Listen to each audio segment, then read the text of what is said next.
Just the other night, my aunt and I were drinking some beers around the fire pit in my backyard when she told me a story I'd never heard her mention before. I'm not a very good writer, but the way she told it had me glued to my seat. Because of that, I asked her to write it down for me so I could share it with everyone else. She was a little bit nervous about the idea at first, but as soon as I convinced her she could write it in a way to remain anonymous, she agreed with me. I do warn everyone listening to this that the subject matter is very upsetting and may trigger those who have been victims of violence in the past. Remember, you were warned. It was sometime in the middle 1980s, and I was living in the Midwest with a friend from back home. We had been bouncing from temp job to temp job for the past 5 years or so. Late one night, we decided to stop at a liquor store to pick up some booze. Neither of us had jobs at the time, and she happened to notice a help wanted sign in the front window. The following day, she returned and asked about the job. By the end of the day, she had been hired. She'd always had a way about her, a way to put people at ease.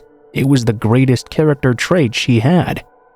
I honestly don't believe she ever had an enemy a day in her life. Anyhow, while I continued my search for permanent employment, she was enjoying her job and making a lot of new friends to boot. She would often invite her coworkers over to our apartment after work to party together. We always had a really awesome time. They were all really good people.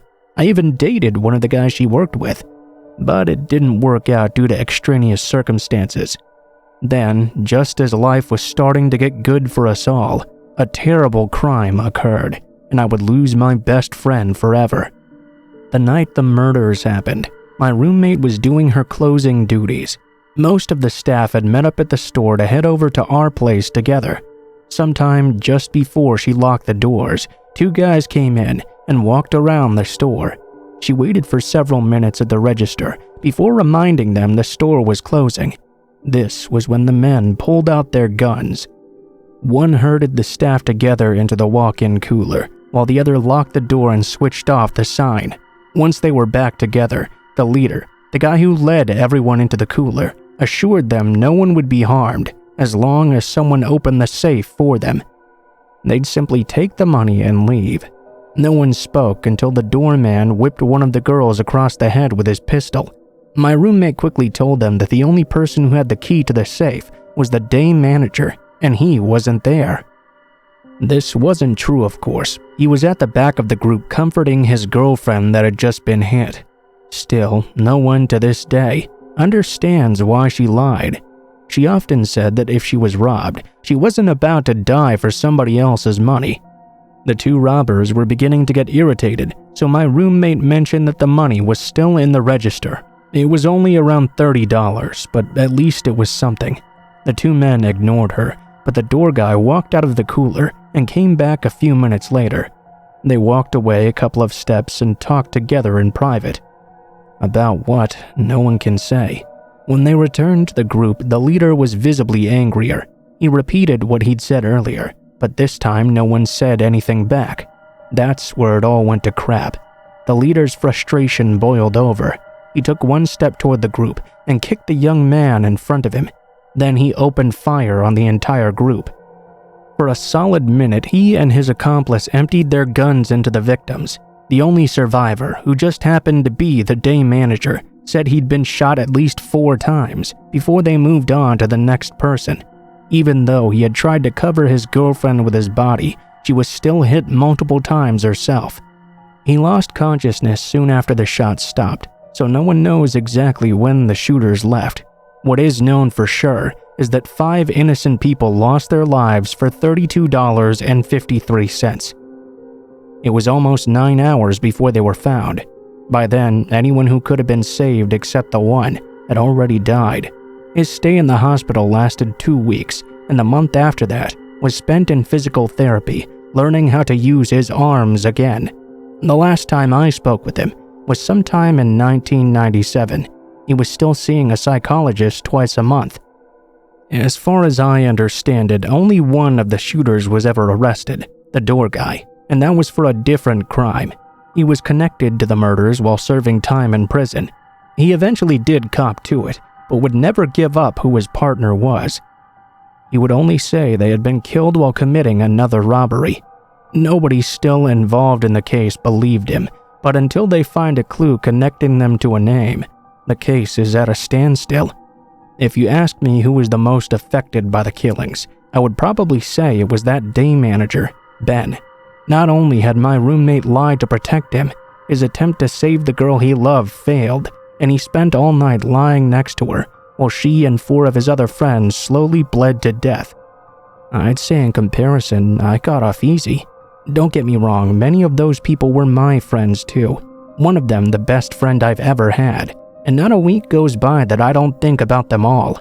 But when it comes to Ben, I can't help but think his life will never be the same again.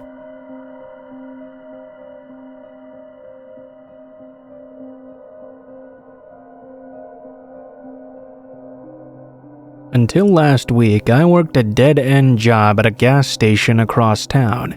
This story is why I quit, and the crazy week that led up to it. About 2 weeks ago, my old man came into my room, woke me up, and started bitching about how lazy I was and how I needed to get a job. I didn't really have anything to say to this, honestly. Of course, he got even more mad because of that, though. He informed me that he had asked his friend to give me a job at his gas station. I would have appreciated if he would have asked me first, but of course he did not.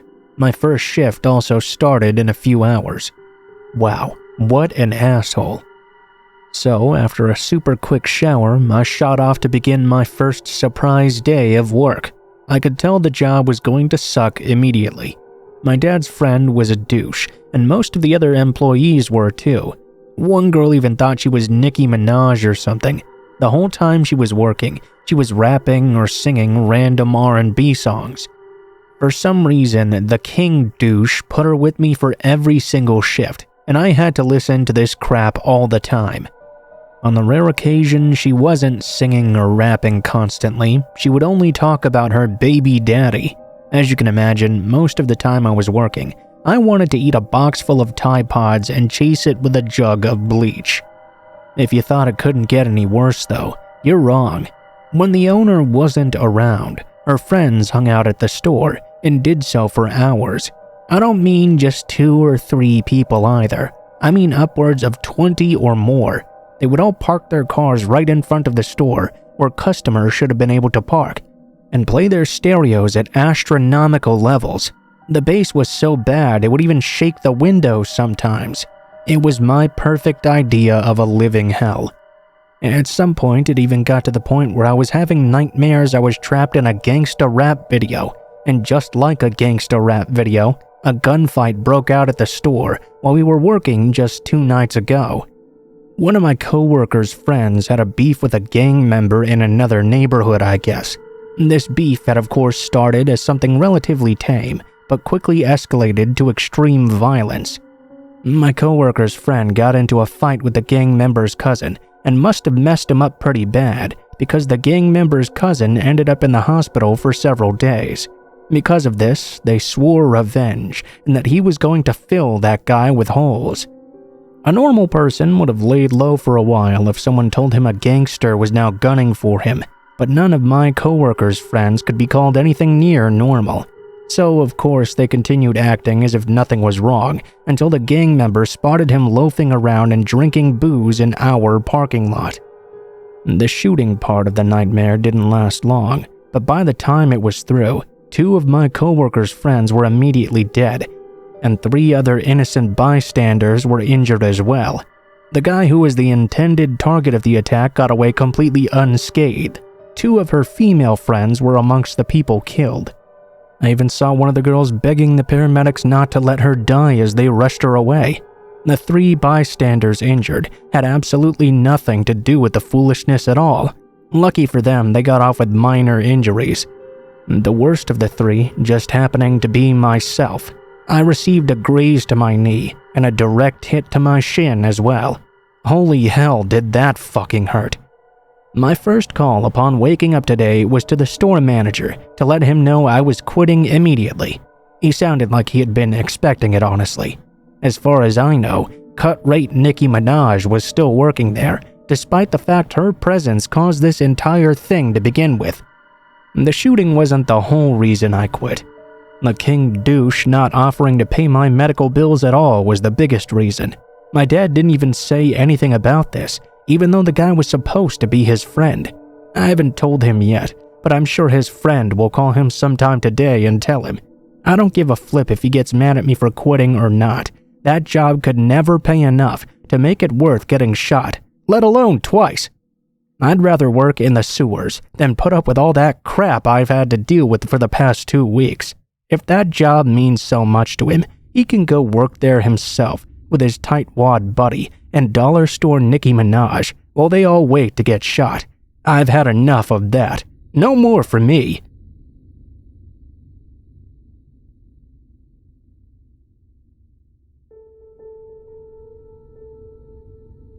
Each year on the birthday of my brother, my father and I try to find a new way to ensure he's remembered.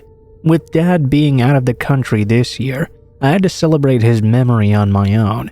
So I decided to write down my brother's life story and share it with others. Brian was always a little bit different than the other kids we grew up with. These days, I imagine a teacher would have labeled him as having autism and drugged the uniqueness out of him. I want to make it clear from the start that he was not mentally disabled. It was the exact opposite, in fact. He was so smart that he acquired the nickname the Brain in middle school. His intelligence made him very popular and a very good student as well. He even got to graduate a whole year early because he was so smart. College was more of the same until his junior year, when he began to have some problems. He started skipping classes and disappearing for days at a time. When we discovered he was hearing voices, my dad flew into town and took him to a doctor. It took a few, but eventually the diagnosis of schizophrenia was made, and he was put on medication. Even with the medication, though, it was obvious he was no longer going to make it in school. He moved back home soon after because of this. His first year was a series of ups and downs, while the doctors tried to find a medication that would work long term.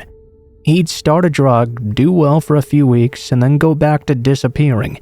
We found out that on one of his vacations that he'd been getting high on street drugs to suppress his symptoms. To our relief, though, just after the new year, they finally found a medicine that worked. Things pretty drastically improved after that.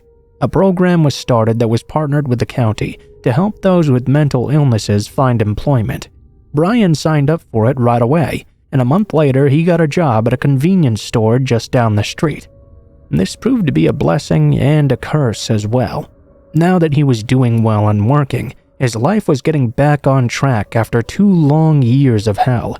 He really loved that job and was happy to be back providing for himself.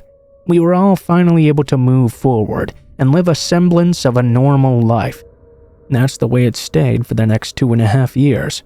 Then the store closed. Losing that job he loved so much sent Brian back into his old habits of sleeping on the streets and abusing drugs. When he was off his meds, he was a completely different man, one I could not recognize at all. He would be gone a few days, come back and restart his medicine and start doing well, but then for no reason at all stop altogether and disappear again for another week. Then, one day, just like that, he never came back. He had been missing for over a week at that point when we started to really worry. He'd always come home before, so we gave him 3 more days before we started looking for him. We spent several more driving around town, going to all his usual haunts, but no one had seen him for over a week. At this point, we began to panic, so we did what we should have done in the first place. We went to the police. Though, since he was an adult with a history of psychological troubles, and we had no proof he'd been taken against his will, all we could do was file a simple report. The cops said they would keep an eye out for him, but that was the best they could do at this point. The only option we had left was to go home and hope Brian would show up once again.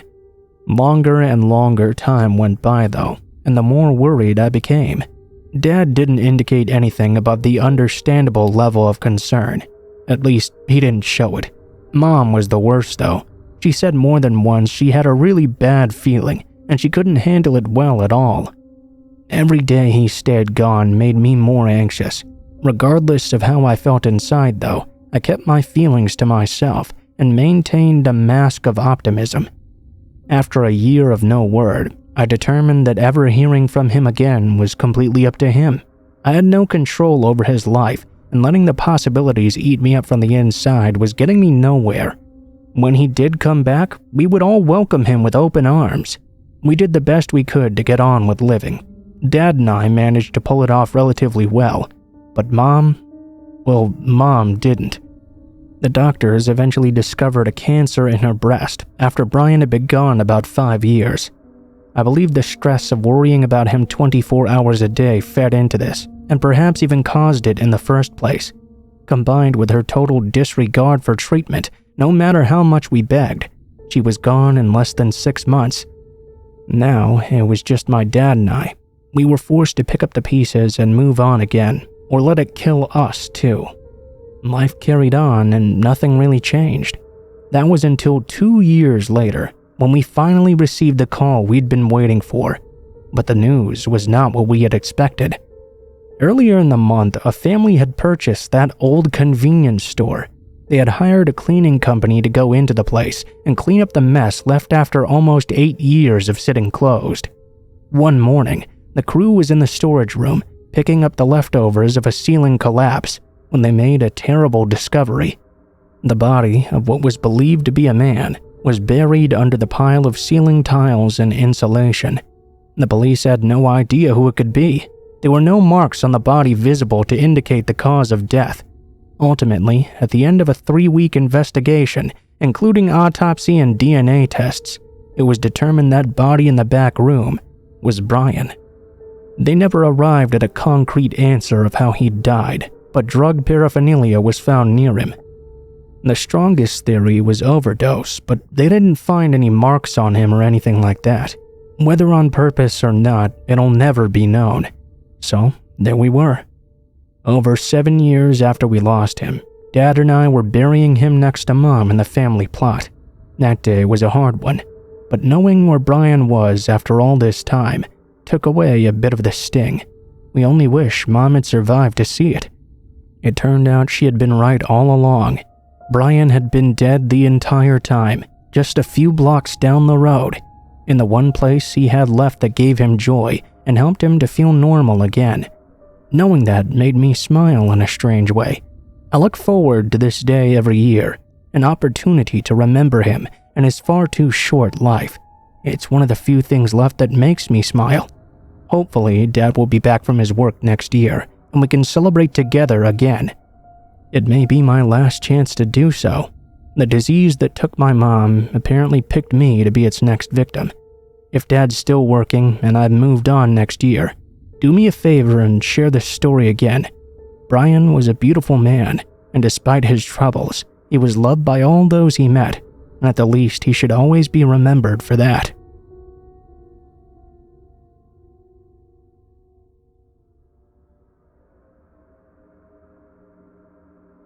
5 or so years ago, before I met my husband Brian, I lived in a dinky little apartment complex just off of campus. My roommate then was another girl attending the university. Neither of us owned a car, so we had no choice but to walk the 3 blocks to a convenience store located across the street from the science building. Not a single day went by when we didn't need to pick up something and became well known by the people working there. One year, my roommate had a friend from back home, Nina, spending the week of spring break with us.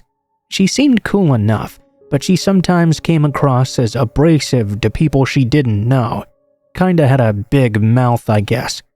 This trait made me laugh at times, but her severe rudeness could put us in a spot of trouble as well. On the Saturday night before she was scheduled to leave, we had a little get-together at our place. My roommate was with her boyfriend, so Nina and I were the only ones around at the time. Earlier that day, she had scored an ounce of bud from one of our neighbors. He would sell us a little bit from time to time. We were planning on smoking before everyone started showing up, but I realized we were all out of papers. Since we were going to have to pick up some beer anyway, we decided to head down to the store.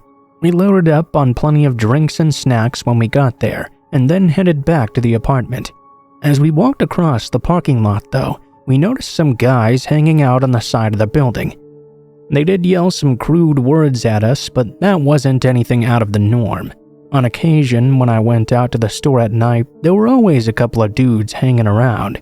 Sometimes they would make an off-color comment, but I would always just laugh it off. They weren't being mean or anything, I just thought they were having a bit of fun. Nothing was said after that.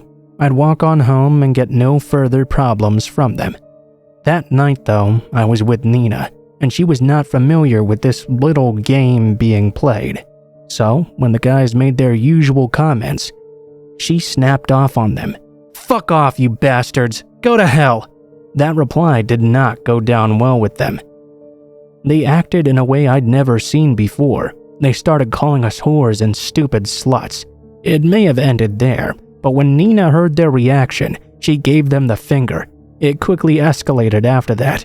Two of the guys began to sprint after us, cursing the whole way. Understandably, I was terrified and started running away from them. Nina laughed as if we were playing a game or something, but looking back at them, I certainly didn't think they looked like they were playing around. They looked furious. I doubt any girl had ever spoken to them like that before, and it surely made them angry. Nina finally got the hint and began to run with me. Luckily, we weren't far from the apartment. We got to the door and inside before they could catch us. I locked the deadbolt behind us and took a big breath. Nina started to laugh again. She hadn't taken them seriously at all and must have seen it as some big joke. I didn't though, that's for sure. Her laughing made me even angrier. I commenced on cussing her out, but she just continued to laugh. It seemed she had no ability to take anything seriously. And she wasn't even high yet. I'd had enough of her and headed into the kitchen to put up the beer and chips. On my way out of the kitchen and into my room, a loud pounding on the door started. I freaked out and hid under the window next to it. Nina stood frozen in front of the door, and her eyes grew as wide as saucers. I think she finally started to get it. The pounding continued, followed by loud cussing and calling us filthy names I don't dare to repeat here. Carefully, I stood up and peeked out a little crack in the blinds. There were 3 guys now, and they were pissed. Then things got far worse. My male neighbor, the one who sold us weed, came walking down the stairs yelling at the guys and asking them what their problem was. I began to feel a bit of relief. He was a big dude and I'd never seen anyone give him any trouble. However, before he could get anywhere by talking to them, all 3 guys jumped on him and started beating him. He went down quickly, but they continued to beat him by kicking him one after the other. All of a sudden, they heard Nina yelling through the door at them. She demanded they stop or she was calling the cops. They must have heard her because they turned back toward the door and started cussing at her again, laughing at the threat. I looked around the corner and saw Nina with her eyes stuck to the peephole, dialing 911 on her phone. She connected with the dispatcher and explained the situation as fast as she could. She sat quiet for a moment, listening, and then yelled back through the door. "The cops are on their way. You guys better get the fuck out of here." They continued to laugh, but soon stopped and began talking amongst each other. One more curse was uttered, and one of them spat on the door. Then they looked at each other and ran off. I let out a giant sigh. I could finally breathe again. I wanted to go out and check on my neighbor, but was still way too terrified to go outside. He was laying motionless as I looked out at him. I started praying and asking for him not to be dead. About a minute later, I saw some beams from flashlights, followed by 4 cops walking carefully toward the door. One crouched down and checked my neighbor's pulse. I could hear the words "faint pulse" as he spoke through his radio. When the officers knocked on the door, Nina opened it for them. She gave the one in front a big hug and kiss on the cheek. He stood there frozen in surprise. She let go and they all entered the apartment. We thanked them for showing up so fast, and Nina began blurting the entire story before they even had time to ask. I hurried out behind them to check on my neighbor. A paramedic came up right after and started working on him. I asked them if my neighbor was going to be okay. He simply looked at me and said he should make it, but he'll have to fight. It wasn't the news I wanted to hear, but I was happy to hear he was likely to survive. When his partner arrived soon after, They loaded him onto a stretcher and rushed him away. Even though I wanted to go with them, I knew I had to stay behind and talk to the police. I went and sat back down and waited to be questioned. The cops left a few hours later. I was still shaking a little from the shock of everything. I felt bad for what happened to my neighbor. He didn't deserve that. He was just trying to help us. If I would have had a car, I would have went to the hospital to check on him, but unfortunately I didn't. I couldn't think of anything better than a beer and some smoke to help me relax. I was overjoyed that no one decided to show up for our party that night. Things could have turned out far worse. While we sat in front of the TV and smoked, Ina apologized for almost getting us killed. I was happy to hear it, but I wasn't the person she really needed to apologize to. She agreed and stayed a day longer to go with me on the bus to see him, in the hospital, and to apologize in person. Like any real hero, he said there was no need, and asked how we were instead. We spent most of the day with him, until they eventually kicked us out. Nina left the next morning, and happily, I've never seen her again. My neighbor Alex spent the whole next week in the hospital recuperating from the attack. When he returned to the complex, my roommate and I had him over for dinner. She figured it was the least we could do to thank him for helping, and of course, I agreed. For the remainder of the time I lived there, I would see him from time to time, never forgetting to thank him for what he did. He managed to bounce back from his injuries as well. Unfortunately, although his limp eventually went away and the cuts healed, he'll most likely have slight memory issues for the rest of his life. I can only hope he's able to move on and forget myself, Nina, and the whole mess that was caused because of all of it.